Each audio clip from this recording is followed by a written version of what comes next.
I have posted a few drive lapses in my YouTube channel, and one of the things that I thought it would be helpful is to show the setup in the car for those drive lapses. The first thing that is crucial is a suction cup mount like this.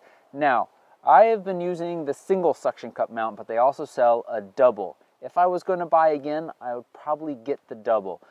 This has never failed me, but there is that just a little extra peace of mind because this is one stick point. And with a double, you obviously have two, and for both to come off at the same time would be unlikely. For one to fall off at the same time, the probability is a little bit more great.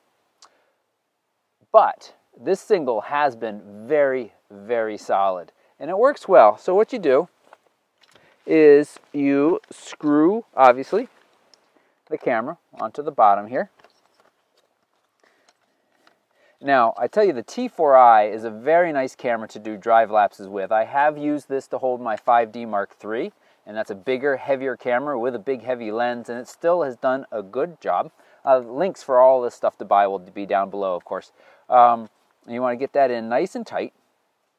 And the reason why the T4i is really helpful to use is because it has this touch screen. So my camera is upside down now, which can make it a little bit trickier to operate. So one of the things that's helpful to do is to get everything set up before you start the drive lapse.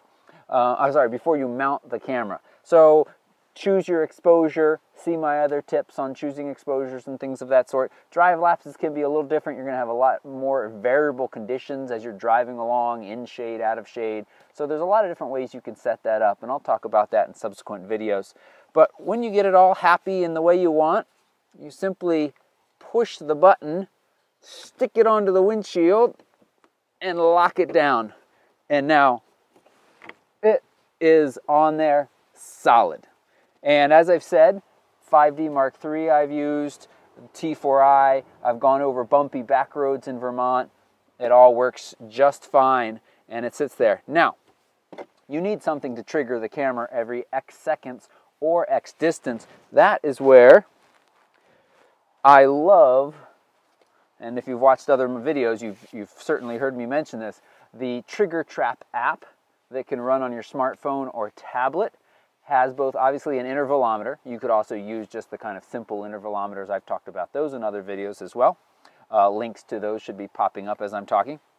But what's nice about the Triggertrap is you have two options for running that. You can do every X seconds, depending on the distance you're going. That's right, I'm talking about time and distance, so stay with me. Depending on the distance you're going, 2 to 3 seconds gives you a pretty smooth video. If you're going for shorter distances, 20, 30 minutes in the car. If you're going much longer than that, you probably want to extend that time out a little bit more. But the Triggertrap app also gives you the ability to trigger X distance. It uses the GPS, so you do need to use it with a tablet that has GPS in, so not the iPad Wi-Fi, but the Nexus and, of course, your smartphone. And you could say every X meters, 100 meters, 500 meters, it's up to you. That is going to give you a more consistent feel to your end product. It's not better or worse, it's just a different option. And depending on the look you're going for, it's nice to have both either trigger it by time or distance. So, you hook it all up, turn it on, start driving, and listening to your shutter firing.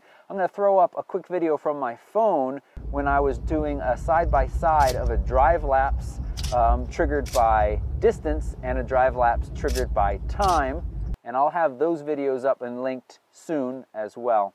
So if you have any questions about time lapses, drive lapses, suction cup mounts, just leave a comment down below or come on over to the Facebook page and leave one there. If you haven't already subscribed, do so. Thanks for watching.